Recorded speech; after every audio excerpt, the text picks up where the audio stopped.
మష్రూమ్తో పులావ్, అది కూడా గ్రీన్ చట్నీ చేసి ఒకసారి మీరు కూడా తప్పకుండా ట్రై చేయండి. చాలా బాగుంటుంది.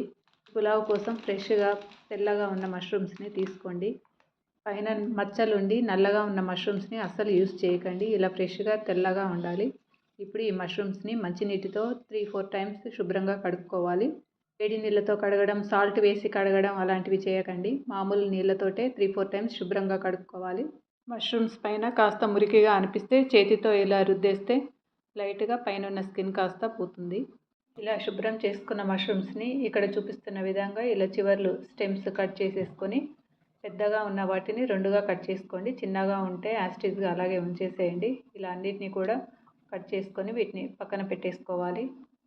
కట్ చేసిన చివర్లను పారేయకుండా మీకు చెట్లు ఉంటే చెట్లలో వేసేసుకోండి. రైస్ కోసం గ్రేవీ తయారు చేసుకోవాలి. ఈ గ్రేవీ కోసం ఉల్లిగడ్డలు కట్ చేసి వేసుకోవాలి. అలాగే వెల్లుల్లి, అల్లం, అలాగే పచ్చిమిరపకాయలు ఇవన్నీ ఇలా ఫ్రెష్గా దంచి వేసుకుంటే బాగుంటుంది. పుదీనా, కొత్తిమీర 2 కూడా ఎక్కువగా వేసుకోండి. పచ్చి కొబ్బరి వేసి మూత పెట్టి ఫైన్ పేస్ట్ లాగా మిక్సీ పట్టుకోవాలి. ఈ పేస్ట్ను పక్కన పెట్టేసుకొని పులావ్ చేస్తున్నాను. పులావ్ను నేను కుక్కర్లో చేస్తున్నాను.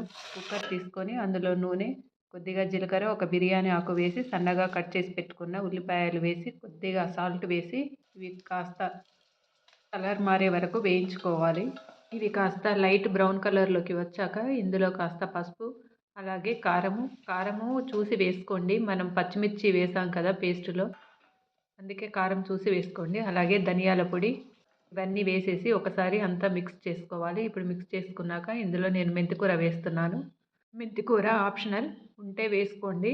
మెంతికూర వేస్తే మాత్రం క్రిస్పీగా అయ్యే వరకు వేయించుకోండి. మెంతికూర నూనెలో వేగాక మిక్సీ జార్లో మిక్సీ పట్టిన పేస్ట్ను కూడా వేసేసి మూత పెట్టి నూనె పైకి తేలే వరకు ఉడికించుకోవాలి. మధ్య మధ్యలో ఇలా మూత తీస్తూ కలుపుకోండి, లేదంటే అడుగు మాడిపోతుంది. ఇలా మధ్య మధ్యలో మూత తీస్తూ ఈ పేస్ట్ను నూనెలో పచ్చివాసన పోయే వరకు వేపుకోవాలి. నేను ఇక్కడ నూనె తక్కువగా వేసి చేస్తున్నాను. మీరు నూనె ఎక్కువగా వేసుకుంటే ఇలా పదే పదే కలపాల్సిన అవసరం ఉండదు. ఇప్పుడు ఇలా నూనెలో వేగాక ఇందులో మిక్సీ పట్టుకున్న టమాటా పేస్టును, అలాగే కొద్దిగా గరం మసాలా వేసి మళ్ళీ ఒకసారి అంతా కలిసేలాగా కలిపేసుకొని మళ్ళీ మూత పెట్టేసి ఈ టమాటా పచ్చివాసన పోయే వరకు వేపుకోవాలి. టమాటా వేసాక కూడా మధ్య మధ్యలో మూత తీస్తూ కలుపుతూ వేపుకోండి. టమాటా కూడా నూనెలో మగ్గాక కొద్దిగా నీళ్లు పోసి ఒకసారి అంతా కలిపేసి ఇప్పుడు మనం కట్ చేసి పెట్టుకున్న మష్రూమ్స్ని కూడా ఇందులో వేసేసి మొత్తం మష్రూమ్స్కి ఈ మసాలాలన్నీ పట్టేలాగా బాగా మిక్స్ చేసుకోవాలి. మీరు ఇలా కుక్కర్లో చేయాలని ఏం లేదు. రైస్ కుక్కర్లో చేసుకోవచ్చు, మామూలు గిన్నెలో చేసుకోవచ్చు. ఇక్కడ ఉప్పు ఏమైనా తక్కువ ఉందేమో ఇక్కడ చెక్ చేసుకోండి. మీకు కారం ఇంకా స్పైసీగా కావాలంటే కారం కూడా ఇప్పుడు వేసుకోవచ్చు. మూత పెట్టేసి ఇలా మష్రూమ్స్ని నీళ్లు పైకి తేలే వరకు ఇలా ఉడికించుకోవాలి. ఇలా ఉడికిన మష్రూమ్స్లో మళ్ళీ రైస్కి సరిపడా వేడి నీళ్ళను పోయాలి. 1 గ్లాసు వేడి నీళ్ళు పోసాను, 1 గ్లాసు బియ్యం వేసాను. మష్రూమ్స్లో వాటర్ ఉన్నాయి కాబట్టి చూసి పోసుకోండి. కొద్దిగా గరం మసాలా వేసి మూత పెట్టేసి పెట్టి ఉడికించుకుంటున్నాను. పులావ్కి బాస్మతి రైస్ కాకుండా మామూలు రైసే బాగుంటుంది.